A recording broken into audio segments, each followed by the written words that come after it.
আমার বাচ্চা লাগবে। কি কি বলছো? হ্যাঁ, আমার বাচ্চা লাগবে। মানে পূজা, তুমি তুমি পিসির ওপরে রাগ করেছো, এখন সেই রাগটা আমার উপর দিয়ে চালাচ্ছ, তাই না? না, আমি কারোর উপর কোনো রাগ করে কিছু বলছি না।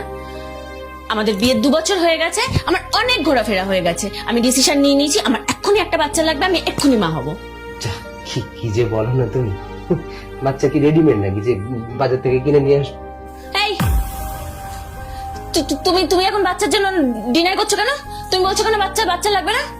তার মানে তোমার কোনো প্রবলেম আছে? তুমি এক্ষুনি তোমার পেশিকে ফোন করো, ফোন করে বলো তোমার সমস্যার কারণে আমাদের বাচ্চা হচ্ছে না। আমার কোনো সমস্যা নেই, বলো, এক্ষুনি ফোন করো। বাবু, তুমি এরকম কেন করছো? এই, তুই আগে বাচ্চা দিবি কিনা বল, বল তুই আমাকে বাচ্চা দিবি কিনা বল। দেবো তো, আমার এক্ষুনি বাচ্চা লাগবে, মানে এক্ষুনি লাগবে, তুই আমাকে এক্ষুনি